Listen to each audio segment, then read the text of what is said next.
This is Gem Archer, and you're listening to the StageLeft podcast. In fucking one. Didn't ask you to write it down or anything.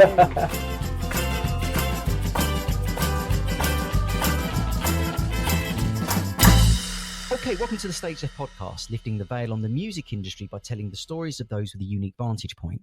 This podcast exists to provide free educational content for young musicians entering an increasingly complex industry by telling the stories of some of the unsung heroes behind the success. So go to thestageleftpodcast.com for all episodes featuring members of Radiohead, Queen, Jungle, Earth, Wind & Fire, Guns N' Roses, Fleetwood Mac, The 1975, Madness, Oasis, The Zootons and Kraftwerk, who discuss their writing, recording and performing processes, as well as reflective interviews with musicians and producers who've worked in the studio and on stage with the Beatles, Beyonce, Elvis and David Bowie. Today we'll be exploring mental health provision in the music industry, analysing what the current status is, what the preferred picture might be and how we might get there with the author and elite coach, mental health first aid England instructor, Stephen Daltrey, whose book Deep Satisfaction in Life and Artist Management is out now. Stephen's book may help you on a personal level but also provides guidance on how to best coach artists you may work with. It's a great read. So it's a pleasure to say that our guest down the StageLeft podcast is none other than Stephen Daltrey. Thanks for joining today, Stephen. How's it going? Delighted to be here, Chris, and with that illustrious back catalogue, I feel quite honoured and privileged to be allowed to be here today. So thank you very much for inviting me. Pleasure. So in which ways do you feel currently the well-being needs of artists is being met in the music industry, and in which ways is it not? Yeah, but I guess there's been a sea change perhaps in the last 5 years, and the industry is notorious, isn't it, for the 27 Club, of people dying by suicide by the age of 27, of sex, drugs and rock and roll and all that sort of thing.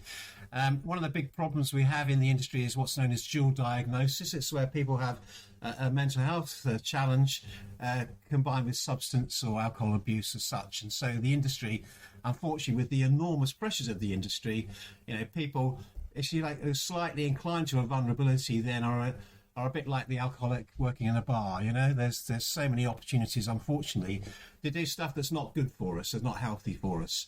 I think the sea change really probably in the last 5 years has been the global acknowledgement about our need to take care of our mental health, and both yourself, Chris, and myself are trained in mental health first aid, and this is now across 26 countries. We started around 2007. In fact, they're going to legislate that organisations who have to have a physical first aider will soon have to have a mental health first aider. So the world has turned, and I think there's a lot more attention. From a very practical point of view, I think organisations, labels, artist managers, etc., understand, having the artist fall over is not good for profits, let alone it's not good for the artist. And so there's a lot of good stuff going on. As you're probably aware, I'm a trustee of Help Musicians UK, which is an amazing charity, over 100 years old, dedicated to musicians as well. And so if anyone taking advantage of this podcast has not contacted Help Musicians UK, I really invite you to do so. They have a number of ways that they can support you as an artist, which we can talk about a bit more later on. So I just think, we're in a much better state than we were. I think obviously there's always room for continual improvement. But at the end of the day, I train as a counsellor and psychotherapist. It's all about ownership and self-responsibility.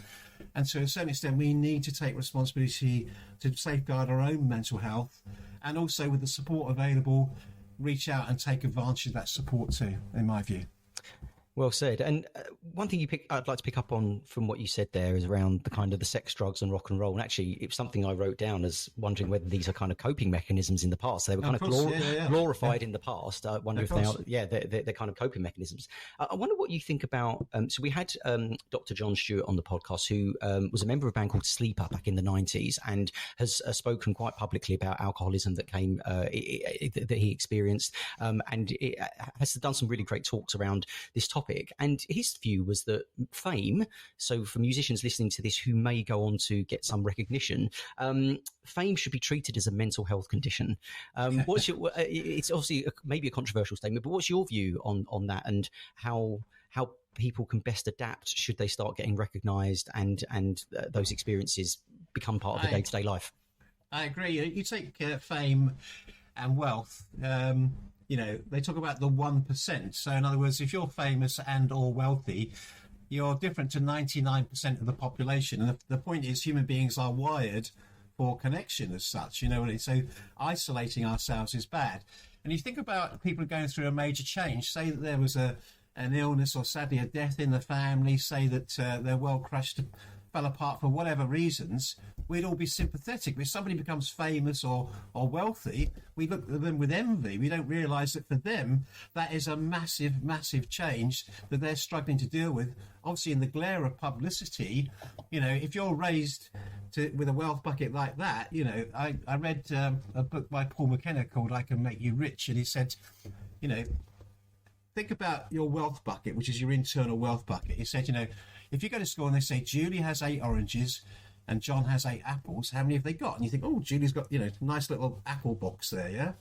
And the kids who go perhaps to public school or from wealthy parents have said, your father buys an engineering factory and then he buys an industrial estate. So their wealth bucket is like that. And so when they get wealthy or famous or whatever, they've got enough capacity to deal with it. But for ordinary people like you and I, Chris, ours is there. And so when you get that overlap, that causes stress, because it's like, this is more than I can deal with because I'm only used to dealing with this, you know. And then there's the people who have that huge kind of maybe wealth or that fame, and then it starts to decline, and that can be a real problem as well. Well, you see, if you go back to, you know, my background as a counsellor and psychotherapist, as well as a coach, I sort of work from the inside out. Okay, we need to build our sense of self-awareness, our internal resilience, as well as have tools and techniques for dealing with the outer world. You see, if your identity is tied into your role, be it an artist, be it famous or whatever, then you're living externally referenced. In other words, you're relying on the world to make you feel good. And of course, the world's got 9 billion people in it and lots of variables. And so that's a very weak position, because as you quite rightly say, if that's removed, there's nothing there. Whereas if you build up from the inside, then it doesn't really much going on, because you feel connected to yourself. You feel strong. You have a sense of well-being, a sense of direction, and you trust your instincts. So it's really, you know, my message and my learning over the years is that you need to understand yourself. You need to engage in personal development to grow yourself. And the stronger you are on the inside, the more able you are to cope with all the challenges in the external. And if you are an artist listening to this, where do you start, right? Because coaches charge quite a lot of money, and, you know, where is the fund? You know, are there funded routes through this? You know, that's, or, you know, you talk about therapy, and that they're two very different things, and we'll explore the differences between them later on. But if you're an artist who is, you know, there's so many bands out there doing great stuff, but actually they're struggling really to pay their heating bills and stuff like that, and they would benefit from some of this stuff. Like, where do they turn to? For sure.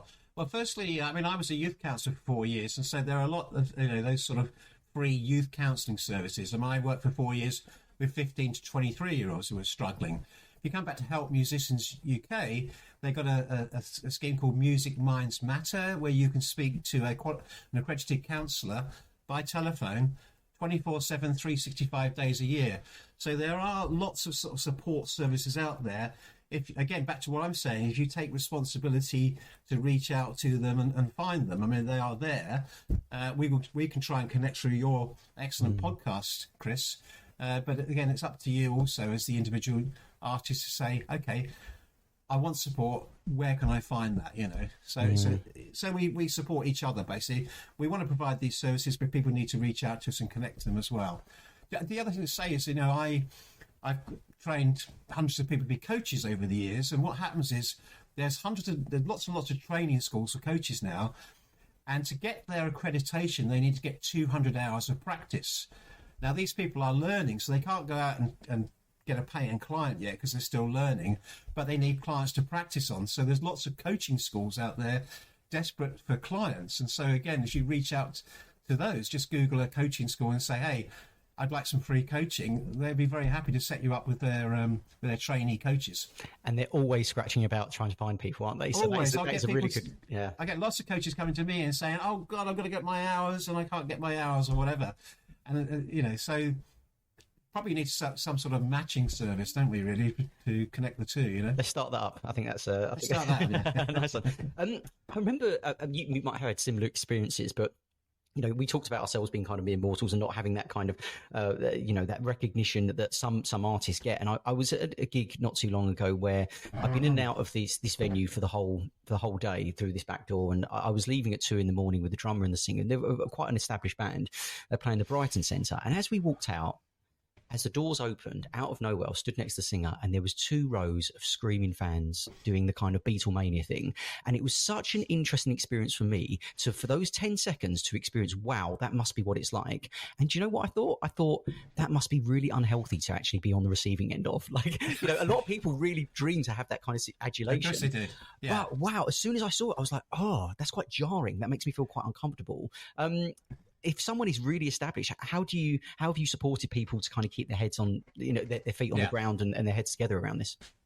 Well, firstly, there are 2 types of people in the world. There are people who are extroverted and introverted. And that's not about personality, Chris. That's about the way your brain is wired. So if you have an extrovert style, you get energized by being around people. So you can spend all week with people, and then at the weekend you surround yourself with others and parties. So your energy comes from being around people. So then walking out there might feel quite energized by that. The majority of musicians actually seem to be introverted, and an introverted style is more, you can be around people, but you need your own space in order to recharge your battery. So for example, they might have performed on stage, they might want half an hour in the dressing room just to recharge before going and meeting the fans. And so part of the overwhelm can be if you've got more of an introverted style and you've got that coming towards you. I think secondly, back to what I'm saying, and I make no apology for repeating, if you have a strong sense of self, you can process this and say, this is a nice addition to my already existing sense of self. If your life is, I have no sense of self, and I feed off this, and if I don't get this, I'm depressed, and I notice the one person in the audience looking at their phone looking bored rather than the 10,000 who think I'm great, then you're on a hiding to nothing. So it really does start from the inside out, and I honestly can't say it enough. The more you invest in your growth and personal development, your self-awareness, your understanding of yourself as a musician, what it means to you, but also separately as a human being. Because I do an exercise, it's called a 2-chair exercise. So it's like, who are you as the artist, whatever that is, and who are you as a human being? And often they can talk eloquently about this, but can't say much about this. And of course, the idea then you've got to disconnect. The more is to help people understand their identity separate to them as an artist, performer, famous person as such. That makes sense. Yeah, and actually, it reminds me of.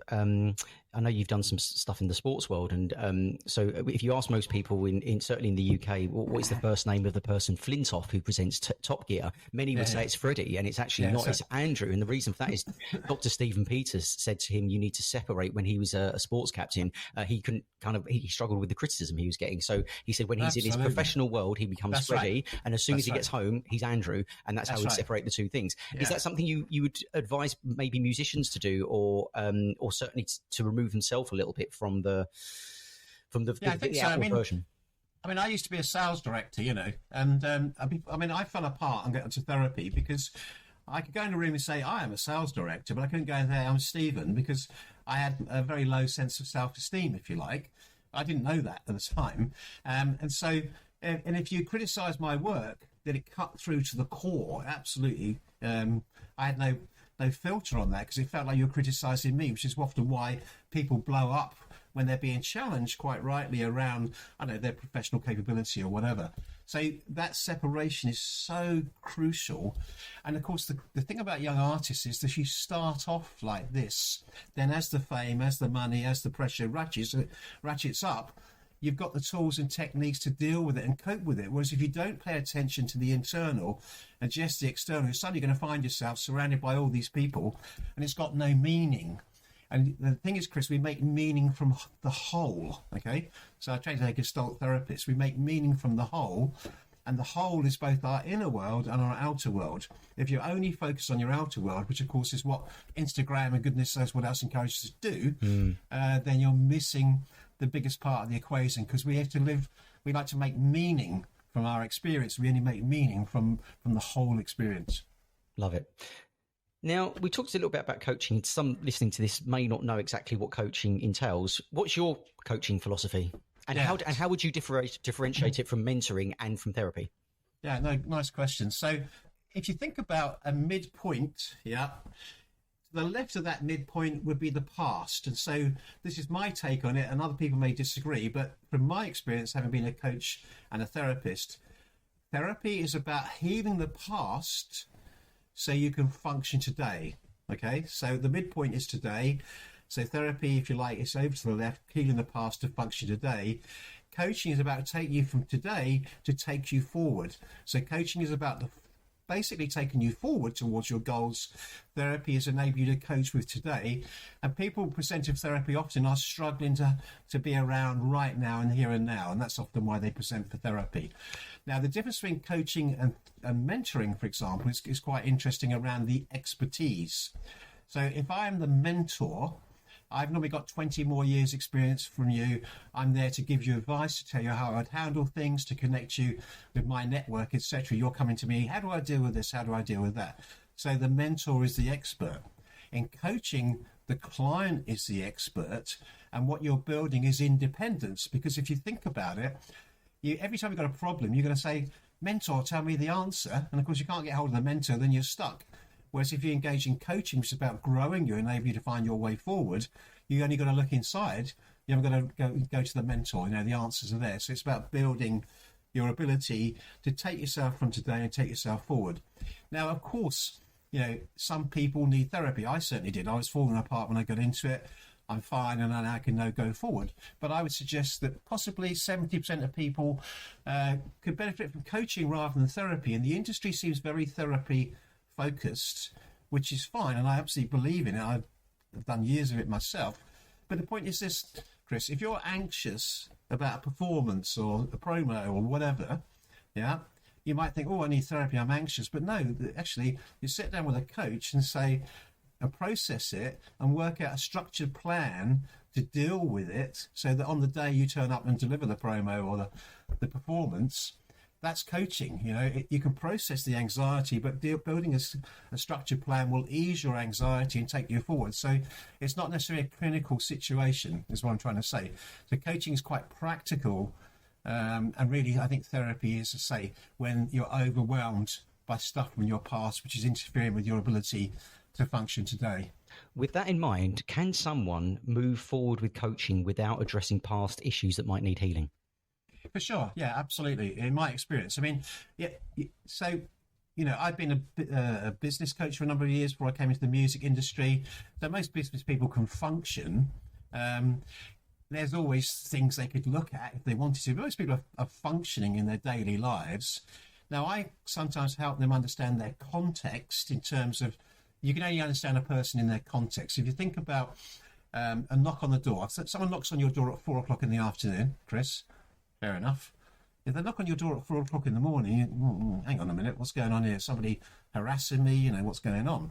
So we actually understand context. And it's the same with people. If you've, say you were adopted or lived brought in a care home, or your parents were in the military, they changed schools every 5 minutes or something like that. All of that context is going to shape the way you make meaning from your experience today.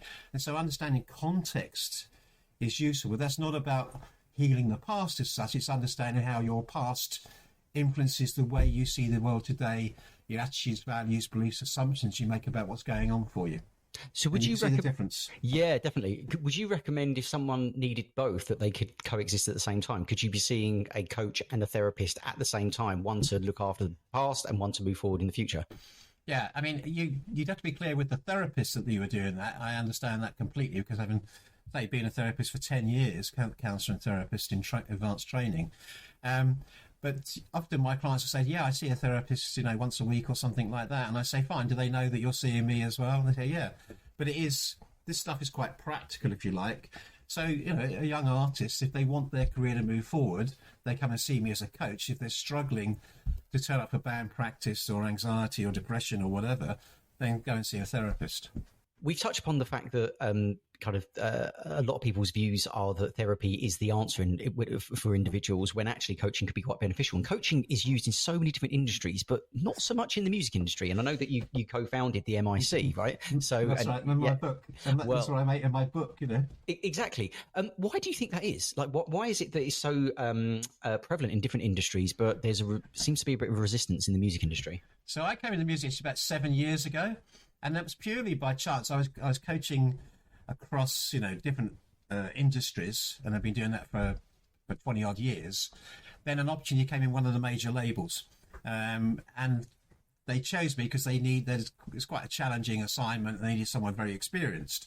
As soon as I arrived, Chris, I thought, oh my God, this is where I want to be. I love the music industry. But the first few years, really, what they're saying, what do you mean? What is coaching? I don't understand it as such. And so I've had to do a bit of an education job. And I came up with MIC, Music Industry Coaching, as part of that. And now I see lots of other music industry coaches appearing on things like LinkedIn, Facebook, etc. And so the word is slowly spreading about coaching as an alternative.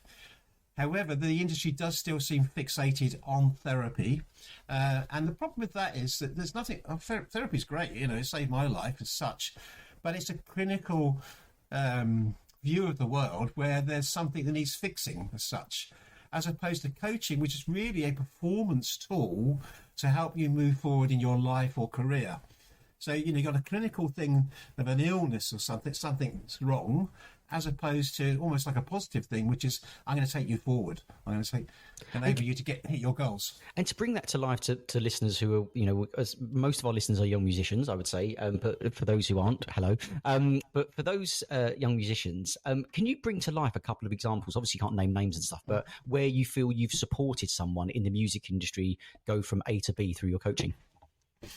Yeah, for sure. I mean, I think it's a very, very high pressure industry. You're as good as your last hit, all that sort of stuff. There's, again, with social media, there's so much pressure now, relentless pressure.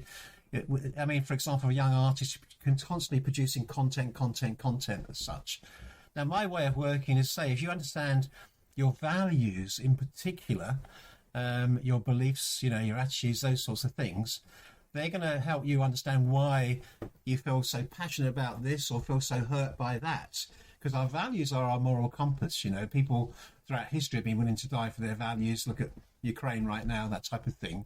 And so, again, it comes back to firstly understanding yourself and then processing your existence, your experience. And so you might see something as hostile, or actually what all the person had done is challenge your values, for example. And if you understand, they challenge my value, it's not they're being aggressive towards me. So that self-awareness, one, enables people to cope. But secondly, then, I think coaching is about developing a plan to go forward. So let's just say a young artist says, look, I want to, do 1 million streams by the end of the year or something like that. Then a coach would help you sit down and work out a structured plan. There's a saying, begin with the end in mind. So you say, okay, you've got 1 million streams. What happened the month in December? What happened the month before in November? What happened in October? What happened in, so how do you work out a structured plan? And once people, you see, the biggest thing about stress is a fear of lack of control. And so once you help people identify a plan or understand what's going on for them, their stress levels go down, and you can begin to work with the rationality of of finding the way forward, of helping them identify their way forward. And again, it's not mentoring. If I was a mentor, I'd say, okay, if you want 1 million streams, you do A, B, C, D, E. I'd tell you my version of it. The fantastic thing about coaching is enabling the individual to find their unique way of getting there. And it's a bit like, a wonderful songwriter or artist. They're doing it their unique way, aren't they? They're completely different to everybody else because they're doing it their unique way. And so it's honouring and allowing people to understand their uniqueness and expressing that uniqueness in terms of the way that their career unfolds. So much in that I want to touch upon. As coaches, we always wait till the answer comes, or the question comes to us, rather than. Take your time. Yeah, process. Because there's about 3 things I want to pick up on. Actually, actually, one thing I do want to pick up on. Actually, I'm holding a book here, which you'll probably know, which is Immunity to Change by Robert Keegan and Lisa Lahey, and they suggest that the most powerful coaching question of all time is, what is the big assumption holding you back? And this whole idea that we aren't where we could be because we've just made a load of assumptions, and they often could be challenged through coaches. Stephen, what is the big assumption holding you back at the moment? Me personally? Yeah. I was about to say flippantly that people will enjoy this podcast, actually, but give me a second. That's a great question. What's the biggest assumption holding me back? I don't know, seriously. I mean, I spent years in I did 12 years of weekly therapy, 6 years of group therapy, and I've sort of talked my way through most stuff, and I've quite a high level of self-awareness, and yet you throw me with that question. How about that? One to think about. It might come to you. Going back to your previous answer, the question I'd like to most ask as a result of that would be, do you feel, or in which ways do you think that creativity could be enhanced through coaching? Yeah, I'm sorry, I know I sound like a one-trick pony, but the more you understand who you are, the more you'll be able to tune into your creativity. Like, you think of the iceberg, 20% above the water is the behaviour, 80% is your culture, your history, your attitudes, values, beliefs, assumptions. All of these are driving your experience. I say, for example, think of your favourite book or film, okay? Now, you know how that film ends and the story. What if I told you there are 9 billion different versions of that film? Because each of us creates our own frame of reference, our own filter on reality. We tend to assume everybody else sees the world the same way we do, because that's the way the world is. But actually, it's a construct. It's something we've developed. It's a filter through which we process our experience of the world, you know? So the more we understand ourselves, the more then we can access that uniqueness, which I think is at the basis of creativity, and trust our process and trust ourselves and dare to put it out there, you know. And I admire young artists so much, because particularly with the TikTok generation, you put this precious thing out there for it to get ripped apart and criticised by people because from their frame of reference and wherever they're coming from, they didn't like it. But I say this, Chris, I can wear a red jumper on Monday, okay? 3 billion will love it, 3 billion will be indifferent, 3 billion hate it. So I think, I wear a blue jumper on Tuesday. Guess what? 3 billion love it, 3 billion indifferent, 3 billion hate it. You can't please the world, you know. So we've got to please ourselves first and hope to please the world, you know. And so I think it's back to that sense of self, because your creativity will make sense to you, and you will express that and be robust enough to deal with, you know, the pushback, if you like, from certain others. When you are coaching, if you feel there is an absolutely clear solution that is at the fingertips of the person and they just can't see it for whatever reason, how do you deal with the tension between you wanting to give them that answer and then obviously trying to eke it out of them through open questions? Yeah, it's a great question, really, because, you know, I've been doing this work for 30 years, okay? And so, to be honest with you, I've come a long way from my initial training, which was exactly as you described. And so if I can see a great answer, I'll probably share it. You know, because people haven't got time these days, and particularly, obviously, I mean, you know, I work with record label presidents. The pressure these guys are under is enormous, and they don't want to sit there with me holding the answer while they sit there thinking, I can't see it because I've got about a million other things to try and work out through. So I say, have you thought about this? Or what about it? It's almost like I'm walking alongside them, commenting. What do I notice? What do I see from my experience? And you're a sounding board. You're a confidant. It's totally confidential, as they can say what they like to you. And it's a trusted ally. And I always say, you don't have to do this alone.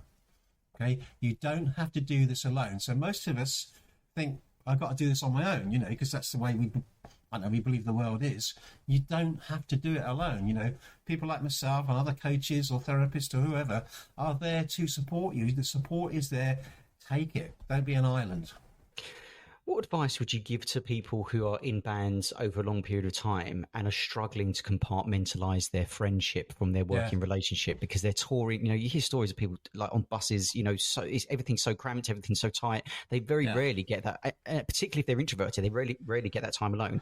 How would you differentiate that one person from being the friend from the work colleague? It's interesting, Chris. So, as I said, I've been doing this work for a long time, and I'd say that 50% of all problems that people present to me are down to what I call contracting, okay? And what I mean by that is soft contracting. So let's imagine two people are on a plane, they're going on holiday. One is looking out the window thinking, when I get to the island, lay on the beach all day, I'm going to do nothing. Have a beer in the evening, I'm doing nothing. The person they're travelling with thinks, as they're looking out the window, when I get to the island, I'm going to hire a car, going to zoom around, going to have windsurfing lessons, art galleries, going to be busy, busy, busy. Guess what happens on day 2? They have a big row. So beware the attraction of action, and that is we have to slow down. And I'd say this with all of your stakeholders, and particularly those closest to you, but think about the label, your artist manager, anyone you're dealing with is contracting. And the first is expectations. What are your expectations? What are mine? Because we often assume, back to you used the word assumption very earlier, we assume, oh yeah, we're all in the same, we all want the same thing, we're all together, we're touring, we're having great fun. That's your assumption. You've got to check out the other person's assumption and make sure your assumptions are aligned. The second is role. What's my role in this band? What's my role in this? So you might articulate your role, and the other people might say, no, that's not your role at all. Your role is to do ABC. So again, unless you have the explicit conversation to pull this stuff out and compare it, you're often blind. The third is self-responsibility. I will live up to my promises, and I expect that you will do the same. Because if we say band practice at 9 o'clock and you're rolling at 10:30, that's not honouring your commitment. Yeah. How are we going to handle disagreements? If you don't agree that at the start, it's very hard to do that in the middle of a disagreement. Boundaries. What are your boundaries? Can you contact me Christmas Day, Sunday night, whatever? Can you see? So contracting is such a powerful and useful tool. So you have a contract before the tour starts. The band get together and sit down. What's our contract, our soft contract? You've got a hard contract, obviously, to deliver things. What's our soft contracts? What do you expect from me? What do I expect from you? What do we expect from ourselves collectively? Are we going to take ownership and responsibility? What are our roles in this band? Where are we going to get support from? You have that soft contract, and then when people start to move out of it, you can then say, listen, just notice this happened. That doesn't seem to fit with what we agreed. Let's have a conversation. It gives you a chance to redress it and bring it back on. So contracting is probably the most important tool I can teach you if you're listening to this podcast. And who do you feel amongst that whole world should be the person facilitating those questions? Should it be the artist manager? Should it be the record label funding someone to do that? Should it be the band leader?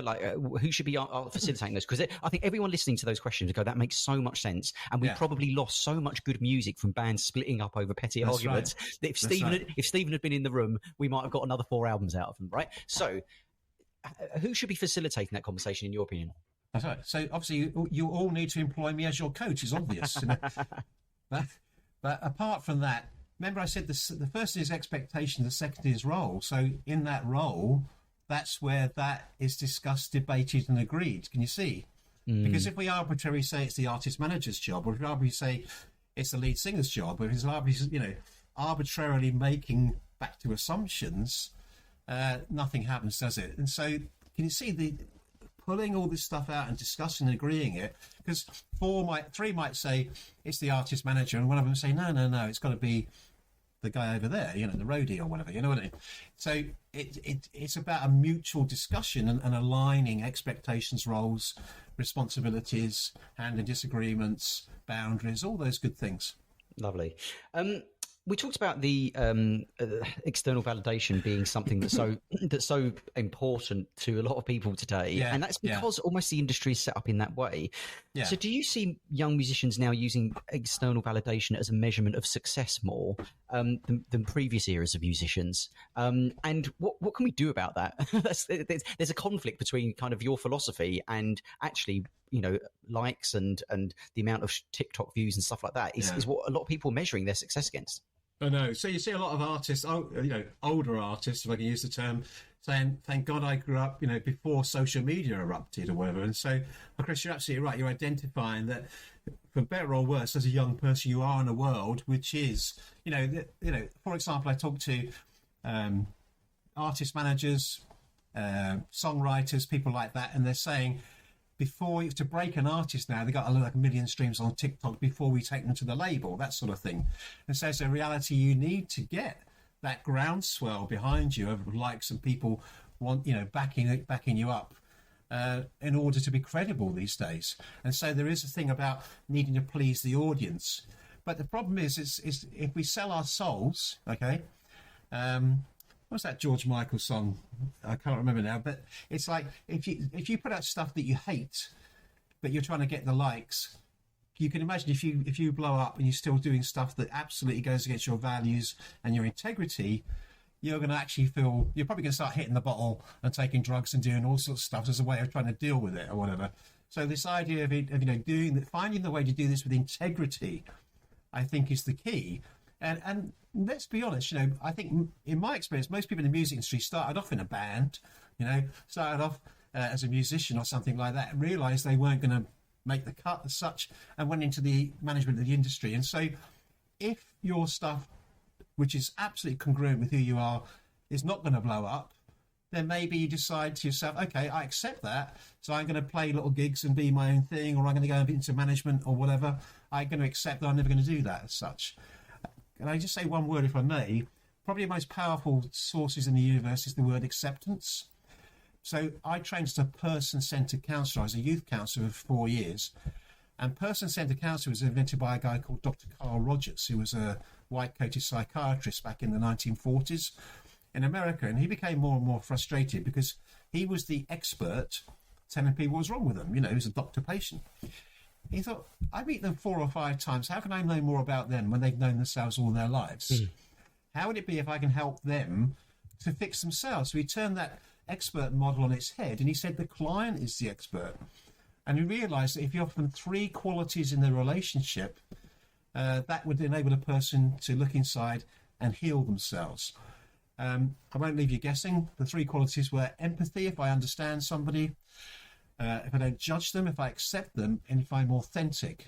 So if I'm authentic, don't judge you, and I understand you, that's going to support you to connect your resources and grow. And I can just share an example, if I may, if there's got time. Yeah, great.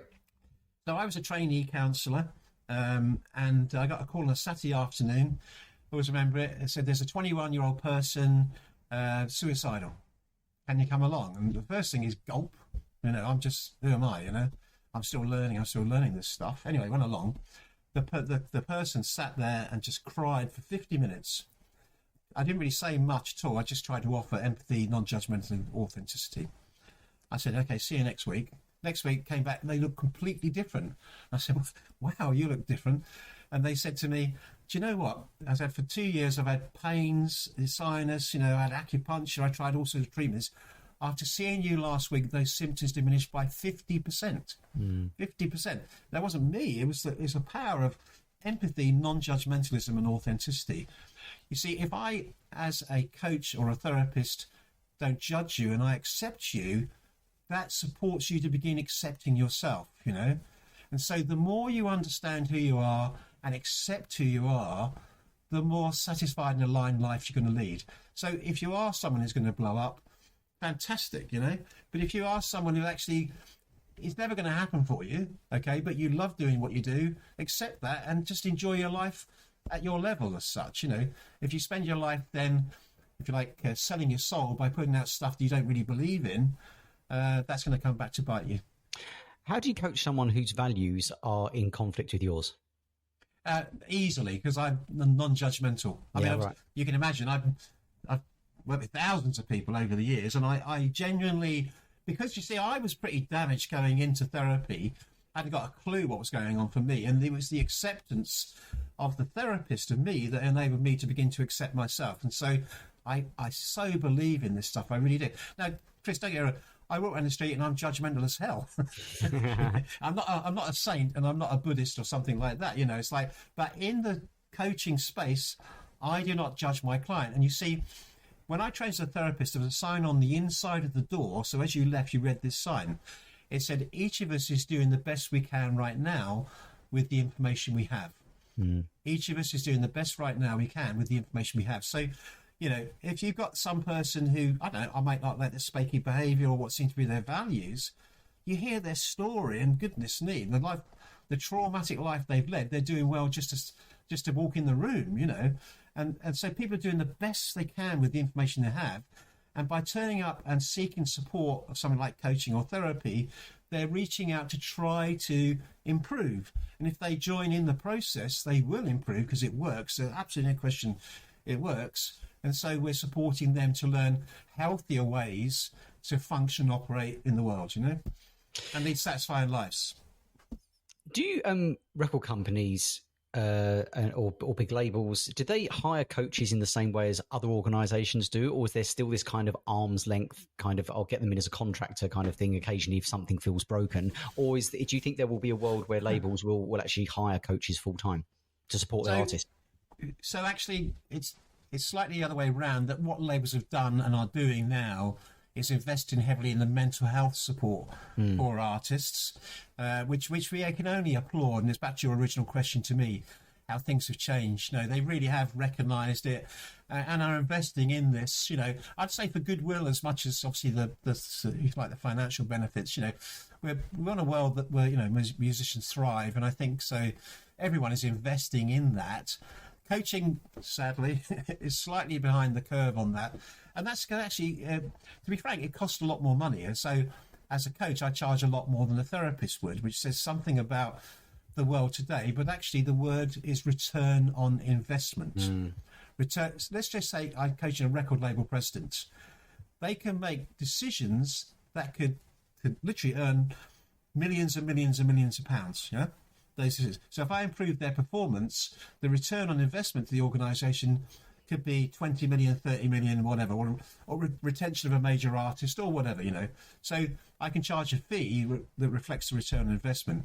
Likewise, so even if I'm an early coach and charge, I don't know, £100 a session or something like that, and you're at the start of your career, you've got to think, how much do I want this? My investment in this, if I succeed in my goals, the return on investment would mean I've got to where I want to, So you've got to think in terms of return on investment. If you want something badly enough and you choose someone who can enable you to get there, what's it worth for you to pay for that? What's the cost benefit of that? We'll begin to wrap up. A question I have for you, which I think is something that's probably pertinent to a lot of our listeners, is imagine you're in your early 20s and you are in a band and you notice some of the behaviours of someone else in the band that they're struggling with just life. I've spoken to so many people in the past, and historically it's just, I'll kind of ignore that, or, just bury your head in the sand, that kind of thing. What are two or three things you would advise that person to do in that situation? Yeah. Well, remember, we talked about contracting, so hopefully there might be some sort of contract before you go on tour, which includes how do we look after each other, keep each other safe and support each other, which means giving each other permission to call out when we're concerned and things like that. So a contract gives you permission to say something. The second thing is go back to things like Help Musicians, Featured Artists Coalition, BAPAM, there's all sorts of music organisations out there providing support. So again, in your preparation for the tour, research this stuff, have access to these materials. There are now some great guides for mental health while touring, for example, you can get hold of. So, how do you pay attention to the support networks that you can establish so that you can thrive? I talk about, if you take care of yourself, you can take care of others, yeah? So think about the pilot on the plane. Now, let's just say the pilot on the plane, when they say, good morning, we're going to fly at 500,000 feet, you feel reassured by their voice, don't you? Imagine the pilot was a pleaser, and I used to be a pleaser. So they're tired, but they say, can you work an extra 6 hours? And they say, yeah. So they work an extra 6 hours. They sit down, put their feet up on the weekend, and their wife says, can you mow the lawn? Yeah, of course I'll mow the lawn or whatever. their partner says, can you go up to Scotland and pick up this package for me or whatever. So they're not taking care of themselves. So actually they're probably at 60-70% really when they're flying the plane. Now they're going to take off. There's an electrical storm. The instrument's falling out and the plane's nosediving. Do you want them at 70% or 100%? Exactly. Yeah? So people need to look after themselves in order to look after others. Your band members and you need to look after yourself so you can do a performance for your fans, so you can earn an income, so you can support your families, so you can achieve your goals or whatever. But we're only human, you know. We need to take care of ourselves in order to take care of others. It's not selfish, and it's dumb not to be honest. It's great advice. I mean, I don't know if you know the author Liggy Webb. She says that the number one skill that she wishes she could equip everybody in the world to have is the ability to know how to say no. That's I agree. Exactly what you're saying. Exactly what you're saying. Absolutely, yeah. And it's something I come across a lot as a coach. You know, people feel it's selfish to get your needs met, but that's crazy. It's like, do my clients want me at 60% or 100%? So I say no. I'm very clear on my boundaries or whatever. Some people don't like it, but they have to deal with it. You know, it's like, I want to turn up and do a professional job for my clients. To do that, I need to take care of myself, so I've got the capacity to take care of my clients, you know. We're passing on lots of great advice here. What's the best bit of advice someone's ever given you, Stephen? Be yourself. Nice. Seriously, be yourself. I didn't know who I was though until I got into therapy. And a quick story on that one. Yeah, great. Yeah. I back to this idea that we're doing the best we can. So I grew up in quite a harsh environment. And I'm quite sensitive. Actually, I was a budding singer and actor and things like that when I was younger myself. Quite sensitive and very harsh, both my family but also the environment I was in. So I developed sort of Jack the Lad, aren't I great personality, you know. Anyway, the walls started caving in, and what was happening was that this facade I developed was cracking up. But I thought, I'm losing it because I believed that's who I was. Anyway, so I turned up for therapy, and I've never had therapy before, you know. And this lady, who looked a bit weird and wacky, to be totally honest with you, sat down, and I said, look, I feel weepy. I'm losing my confidence. I don't know who I am. After about 20 minutes, she seemed to do nothing, just nod. So I felt a bit annoyed, and I said, well, what's my problem then? And she said to me, well, you don't seem to like yourself very much. I said, are you kidding? I think I'm amazing, you know. I really did. I thought I'm amazing. I thought, this is stupid. So she said, go and look in the mirror and say, I love you. And I said, no problem. I went to the mirror. I couldn't say it. Wow. I couldn't say it. And it was like she'd hit me with a sledgehammer, Chris. I mean, I just couldn't believe I couldn't say it. I said, what have I got to do? She said, you got to come and see me every week. I said, I'll see you. I give it 6 months and say I end up doing 12 years of consecutive weekly therapy for 12 years, 6 years of group therapy, trained for 9 years as a person-centered counsellor and a Gestalt psychotherapist from that one meeting. Inspiring stuff. Really inspiring stuff. Listen, thank you, Stephen. What's next for you? So any kind of projects you've got coming up or anything that you want to share? And how can we get in touch with you? Yeah. So my website is StephenDaltrey.com. Daltrey's got an DALTREY.com. Think of Roger Daltrey, by the way. It's actually I went to a famous global record label, and the receptionist said, "Well, that's an unusual name, Daltrey." And I thought, you're too young to have known Roger Daltrey, clearly, as such. My mission actually is to expand coaching across the music industry, and so my book is there, and I plan to do more speaking and touring as such to spread the word about coaching. This is not in any way to talk away from therapy. I think therapy is amazing, and therapy saved my life. But if you're struggling with a challenge and you're ambitious and want to move forward, coaching is about moving you forward. If you're struggling to cope today, then that's therapy. That would be my take on it. And I think the industry will benefit enormously from coaching. Well, listen, thank you for your wisdom, your advice, your insights. I think you provided a lot of thought-provoking stuff for our listeners. And actually, you've done a bit of coaching on this session and this is it with coaches. Sometimes you just never know the ripple effect, but thank you so much for sharing your time. I do encourage all the listeners to get the book. It's a really, really good read, and we can get that at StephenDaltrey.com. Yeah, that's absolutely right. Yeah, lovely. Listen, thanks for being such a great guest on the StageLeft podcast. Thanks, Stephen. Thanks for inviting me along, Chris. Good to see you. Bye-bye.